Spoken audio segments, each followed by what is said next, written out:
First of all, welcome to the show. I'll be serving as John's translator. And basically, the first question is regarding your character in the film The Bouncer. So he saw the film, he likes it very much. He thinks it's a pretty interesting film. And the first question would be, how would you describe the psychology of your character in The Bouncer? First of all, thank you very much for inviting me, and it's a pleasure to talk to you guys, Jhon and Jhon. Am I pronouncing it right? Yeah. So that was a very interesting character. My aim with this character, I wanted to depict Sylvia's character in a way that resonates with women who shared similar life experiences. And despite being an action-packed film, it's also about human connection. And it also explores how various relationships can impact your life in a very, very big way. So I hope the audience will understand what we were aiming for with her character, because the character is very complex, and you can see it growing during the movie. And I hope people will draw the right conclusions about the movie, and they'll see how a bad decision could impact your life in a very, very bad way. And you can end up in a situation with no hope, no friends, and no support system. Pues ahí te comento de que, bueno, en esta película, pues The Bouncer fue increíble, pero más que todo, que en esta historia ella compartió, bueno, como dice, actuación junto con un gran amigo del canal, que la verdad es uno de mis referentes favoritos, que es Costas Mandela. Así que, ¿cómo es compartir pantalla con él y qué, pues, consejos de cine interior? All right, so the next question is regarding also the bouncer, because you shared screen time with a very huge friend of the channel who is Costas Mandelar. He has already given us an interview before, and as you have seen, we have interviewed so many figures like William Sadler and Peter Stormare. And the question would be, what was that experience like? What was like to share the screen with Costas Mandelar, and what kind of advice he gave you as you enter into this production? It's great that you interviewed him. I haven't seen the interview, and I'm so fan of Peter Stormare because I love Prison Break. Yeah, well, Costas is great. He's a pleasure to work with. He's such a professional, and I hope we'll get to do it again in the future.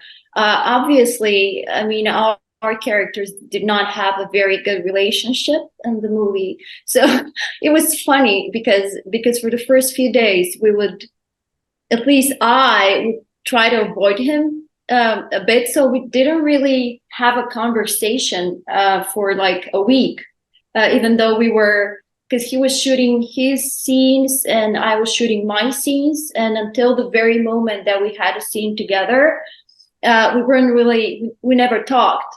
And it was very funny because then after we did our scenes together, we sat down and talked, and he's such a great guy. And I remember he was expecting, I think he was expecting a baby back then.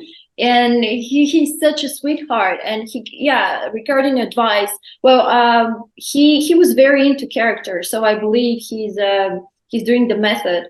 So I was asking about that because I'm also very interested in method acting, and I had just begun learning about that a few years ago. So it was very interesting for me to ask advice from someone who's been doing that for years. And he helped me with my character too. So it was a huge pleasure. Did you ever feel like intimidated at some point? Because sometimes when you share the screen with like people with a larger trajectory, have you ever felt like that? Absolutely, yeah. Well, that's a great thing, because the better the actor in front of you is, the better you are. So they always help me. Whoever I work with, they always help me, and they were always very friendly and humble, and it greatly impacted my acting too. Esto le hago entonces la pregunta de adrenalina, ¿cierto? Yes, bueno, ahí sigo y ahí en esta Ujú. historia, más que todo ya conocimos The Bouncer, compartió en pantalla, pero también hay otra historia destacada y es sobre Adrenalina, que es sobre el personaje que tuvo escenas destacadas, cuál fue su momento favorito y la experiencia, obviamente, con el hermano de Costas, que Luis, trabajaste con los hermanos, por la cual es una envidia de la buena porque uno mira el trabajo de ellos, porque ellos han hecho cine B, luego empezaron con cines independientes hasta llegar a donde están. All right, so the next question will be regarding a film called Adrenalina. You had some really outstanding scenes on that one. And which one of the scenes that you had was your favorite one? And also, how was the experience for you to share screen time with Costa's brother, Luis? You already work with two very experienced actors from independent films and B films. So how was it like to have that experience on that film and also to share the screen time? How different was the experience between working with Costas and working with Luis? That's a very interesting question. So both Costas and Luis are huge professionals, and they're both amazing to work with. The difference was my approach, because the scene I had in Adrenaline was very, very, very emotional. And I don't want to say too much for people who haven't seen the movie, but Luis was helping me in the movie. So I was, it's funny because I was like I think it was one of my first parts. So I was like, trying very hard, the method and everything. So I kind of isolated myself for the whole day, and I like didn't eat or talk to anyone. And Luis was very understanding of that. So we never talked outside of filming the scene. But then months after that, I had an audition here in Bulgaria for a movie. And I texted Luis and I was like, I have this audition. Do you think you can read with me or help me with it? And he was super nice, and he happened to be here. And he helped me film. We filmed for like 5 or 6 hours this audition, and then I got the part. And I think it was partly because of his help. But Adrenaline, I think Adrenaline was my first part in a feature film, I think. And I thought when we were filming it, I thought they're never gonna cast me again, because everyone was like very friendly. They were like, the crew, and I was like, sitting there crying, hoping not to like, I was just hoping that they don't think I'm crazy, crazy or anything. But then when I met Luis, he was like, I very much respected that you did that on the day. And then the director said, it's the same director of Adrenaline and The Bouncer. And the director actually respected that too. And he told me, in the next movie, I'm going to give you a lead role. And I said, yeah, okay. I mean, that's what directors say. And then a few months later, he called me and he said, I've got the co-lead in The Bouncer. And I couldn't believe it. So it was great. Like, what was the year when when that film was shot? Adrenaline or The Bouncer? Adrenal. I believe Adrenaline was in January 2021. And then The Bouncer was exactly 12 months later in January 2022, again in Romania. So it was same locations, everything same, everything. Must have been pretty weird to shoot with all the masks and all the restrictions now that you see it in retrospective. Yeah, but it was for good. So yeah, we had to. To be safe, of course. Yeah, safety first. Thank you, ¿Listo, muy Jhon? bien. Ahí otra experiencia que en el cual, aparte de la actuación, Rosmary ha tenido la experiencia de trabajar en temas de ayudar, pues, al medio ambiente, en el tema de los animales. ¿Cuál es la perspectiva sobre su ayuda contra el ecologismo, ayudarlo con el animalismo? Y si en algún futuro desea asumir un rol como directora para hacer una película o un documental, sería buenísimo.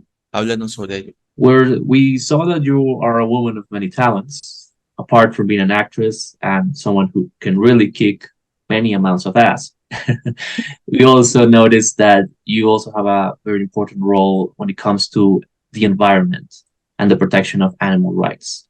So, can you tell us a bit more about your perspective on environmentalism and animalism? And if you had the chance to make a film about those subjects, which one would you choose and why? Wow, well, that's a very interesting question. Lots of moving parts. It all started when I was 14 or 15. It was Easter, and I just saw this very graphic video of an animal being killed. And I was 15, and I was like, I felt very bad because I felt bad that I wasn't educated enough, because I never questioned how does it happen, because they never showed that on TV. They showed, happy animals, and you think, you don't even question, what am I eating, because you're brought up in a very particular way, and you just don't question. So that was a very strange moment for me, and I stopped eating meat. But then for a few years, I didn't really question other things. Then I saw a video of an animal being killed for fur, for leather, and all of those different ways that we exploit animals. So that was for me a turning point, when I said, I myself am not going to buy a leather bag anymore. I'm not gonna wear fur, and I'm not gonna eat meat. So I became a vegan for a few years too. Yeah, so that was it with the animals, and I still stand by that, because I do believe that nowadays there are so many brands that make sustainable fall leather, fall fur, and everything. So we have a choice. So I just stand by that. I make a responsible choice. And when it comes to the environment, I started working, actually helping an organization called the Bulgarian Biodiversity Foundation. And they often make events where they either swap clothes, because fast fashion is one of the biggest problems for the environment right now, along with meat. And I don't want to speak with numbers because I haven't checked the latest statistics, but leather production is a huge part of our problems with the environment and fast fashion. So I helped them. They made this event where each one of us would bring clothes they don't wear anymore, and they would get someone else's clothes. So you don't go and buy, which is a big problem. So I try not to buy too many clothes, and I'm not a fashion person anyway, so that isn't so hard for me. But I always tell people, if you can buy less. So that's the story, basically. And if you like, regarding also the question of if you want to ever make a film about it in the future, like which one of these, because the fight for the protection of the environment touches on many topics. So obviously we would like to talk about everything regarding the protection of the planet, but which one of them would you take at first to show it to an audience, and why? I would like to do both, but I think I will start with animals first, because I feel that there are not that many documentaries about animals, and I don't know percentage-wise how it is, but I feel like the environment has many supporters right now, and with animals, I feel like people just don't have enough information, and they're not educated enough, or they haven't seen the footage of what happens in those farms. So I would, if I ever want to direct, which I'm not sure I can do, but if I ever try to direct, it would be, I think, animals first. And or both if I can at the same time.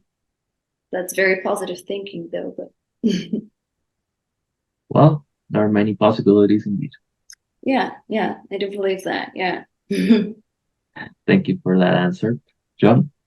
Bueno, ahí tienes razón, Jan. La quinta se parece mucho a la tres, pero hay algo como que, como muy complicado, porque la Fundación Húngara se basa en, bueno, trabajar la biodiversidad. Hay muchos temas que la verdad no lo resaltan o no lo financian porque son delicados. ¿Qué de pronto le gustaría hacer un guión sobre un tema visible, pero que a la vez como que lo que haga no quede bajo llave? All right. So also we have to mention your work with the Hungarian Foundation and all the work they've done for the past few years. So we want to ask you that if you had the opportunity to be a scriptwriter in relation to your work, how would you think that script would be like? Yeah, it's actually the Bulgarian Biodiversity Foundation. They do the things I mentioned before. And when it comes to the script, if I understand the question correctly, I would. That's an interesting question. I guess I would maybe make a documentary. So I wouldn't bother that much about the story itself, as much as I would want to show as much of what's really happening there, and then have a message and have a story. But yeah, it wouldn't be so much about the story. It would be more about using a platform or using my voice to just draw attention to something specific and making my best to educate, to take the initiative to ask people to educate themselves and uncover the realities that occur behind closed doors. And how long have you been part of the foundation? I wouldn't say I'm really part of it. I just, whenever I have time, because I do travel a lot, I just try, every time I'm in Bulgaria, I try to meet with them or use my platform to talk about an initiative they're doing right now, or help with whatever they need, even if they need like a helping hand or going to mountains, they need someone to help carry something or talk about something, whatever way they need. I just try to be present.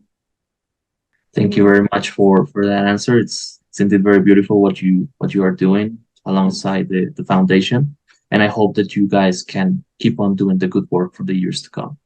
I hope, yeah. Do you have anything like that in Colombia? We have several foundations too. Sometimes there are alliances made with Greenpeace, for example. Even people from the UN send like special squads because, as you know, our country is one of the most biodiverse countries in the world. So obviously we have to protect it at any costs because we have the Amazon, we have the several oceans, we have the forests, we have the deserts. So it's a very varied country, if you ask me. Yeah, and a very beautiful language. One of my best friends is from Colombia, actually. Oh, So That's great. it's great. Yeah. I wish Oh, to es, visit one day. es increíble. Uh, Thank you. Vamos a hablar sobre una producción interesante. Subservience es una producción que está dándose de qué hablar. Yo sé que tuviste escenas también destacadas. Estuviste actuando con una actriz que la verdad es muy reconocida, que es Megan Fox. Yo sé que no tiene que hablar mucho, pero coméntanos una experiencia pequeña antes de que los grandes medios te tomen de la sorpresa, pero nosotros le ganamos. Así que bueno, coméntanos. All right, so the next question, going back to the movie world, is regarding a part that you had in the film Subservience. So tell us a bit more about the experience on that one, and also how was it like to work with a very recognizable face, which is Megan Fox? Because we check on your IMDb, and you are like every year you're being part of a film where you have people like Megan Fox or Antonio Banderas, and it's like your career is on the rise. So let us know a little bit about that experience and how was it like to like every time that you are in a new production, you are always like surrounded by great actors? Oh wow, well that's all I could ask for. That I've always wanted to work with great actors, and it doesn't matter if they're famous or not. It's more about I met so many great actors who are not that recognizable but are great actors. But also working with stars like Megan Fox. Oh, that was such a pleasure. She's such a professional. She's such a sweetheart, and I just told her the moment I met her, I said, I'm a big fan of your work. And it's a pleasure for me. It really was. So it's great to work with people like that. I worked on The Enforcer, which starred Antonio Banderas. Unfortunately, that scene ended up being cut out of the movie, but I still meeting him and being able to talk and learn was great. I always ask many questions, and I try to be like a sponge. Sometimes I prepare my questions in advance, and I watch like all of the movies that actor has done, and then I go and what was your motivation here? Why did you do that? Why did you do that? And they give out very honest answers, and I think that's the best way to learn. And then working with them, obviously, it's a pleasure, and it's a process that you, yeah. If you see yourself like as a sponge, like you can get a lot out of working with those people. And what was like the most honest advice that one of your co-stars ever gave you? I mean, you don't have to tell us the name because we know that sometimes, they could be flagged for something they say. But what was the most honest answer? Because sometimes when you work with people like big stars, they tend to talk to you in a way that is like sugar coated. But sometimes there are others like that are very honest regarding their work, and I think those are like the most important advices because it will prepare you for the bigger things and even the bigger challenges that come with every work that you get done. So, what was like the most honest advice that any of your co-stars ever gave so far? I absolutely agree with that. By the way, I think the most interesting actors, the most successful actors I've met, are always the ones that are most down to earth, and that they are always on set early, and they understand that they're part of a crew, and it's not only about themselves. I actually got a very good advice a few years ago when I was just starting out from an actor that I didn't actually work with, but we had a conversation. But he told me to not forget about the way you look, forget about being beautiful, forget about all that superficial stuff, and just focus on your craft and focus on being a good actor. So that was I mean, I was never like about how my hair looks or my makeup. I'm not like that. I have no patience for that. So I'm not the one to like spend like minutes and hours every morning to do those things. But still, I was very young. I think I was like 20. So that kind of detoured my direction, which helped me a lot, I would say. Yeah. That's pretty awesome, and I think that every experience that you have will always teach you a lesson that you will use for the next Oh, project. absolutely. Yeah. Even this interview, that's teaching me a lot. Yes, indeed. Yes, indeed. So, Because I never asked myself that question. I mean, when you asked, I remembered that advice, and but I haven't thought about it for a few years. So now you reminded me of it. well, I'm glad to have reminded you of that. There is an old phrase that says time in radio is pretty short. It also applies to interviews. So sadly, we will have to wrap it up with the final questions. And in this case, we have two. Okay. Final question number one. How would you define your career in a single word? Um, I would say honest. That's a very good answer. Honest. Yeah. And the final question. There is an upcoming short film which you will be featured in called Run, Roman Run. So what can we as an audience expect from this upcoming short film? And Oh my how God. was the experience of working on this project? Yes. You have to watch that. I had so much fun filming that. The director is a woman. She's from Ukraine. And we actually met in a very weird way. We were in the same Tai Chi group. We were doing Tai Chi together with my teachers who were from Ukraine, the stunt team. And we met, and one day she came and said, her name is Yaroslava Kuzmenko. And she came to me and said, I have this short film script, and would you be interested in like reading it? I think you'd be great in it. And I said, yeah. And then it's actually her story. It's a story about a woman director who is hired to direct a short film, which has a lot of stunts, and she never had experience with stunts. So it's really interesting to see how in a, I don't want to say male industry, but there are more male directors than women. We all know that. So it was very interesting to see how a woman would direct a stunt fight with no experience, and how she would get a lot of disrespect, and she wouldn't be trusted with that. But it ends again. It ends good in the end. So you should definitely see it. We actually filmed it already, but I hope it will come out very soon.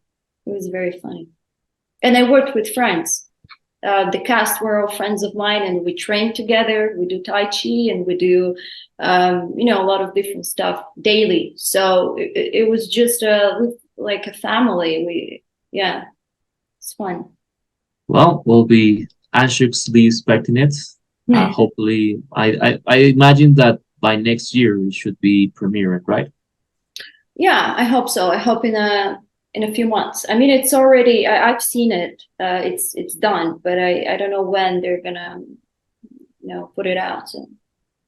Well, we'll always be watching. Thank you so much. Thank you for this interview. Oh, And thank you for sharing your time with us. Now it's le decimos lo de la foto de las redes sociales, ¿cierto? Claro, la foto, las redes sociales, un saludo para Colombia, la cámara. All right. So to wrap this up, we're going to take a picture as a memory of this wonderful time.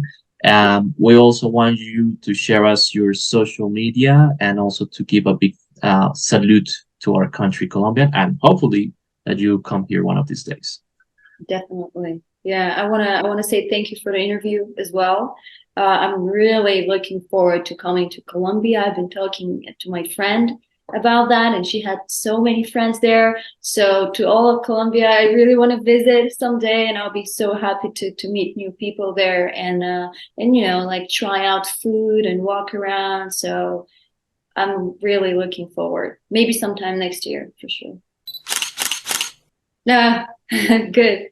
And now, thank you so much. Oh, hizo honor, Rosmary. Gracias por la oportunidad, gracias por estar en la entrevista. Espero le haya gustado, y bueno, que sea no solo la primera y última, sino muchas veces. Thank you, Rosemary, once again for this interview. I hope this isn't the last time we meet. Also, please share us your social media handles where we can find you. And thank you once again. So it's been a pleasure talking to you. I hope that your career continues going on the up. And also, thank you once again for your wonderful time. Thank you, guys. It was a pleasure. Hope to see you soon again. Bye bye. God bless you. Bye. Bye. Bye.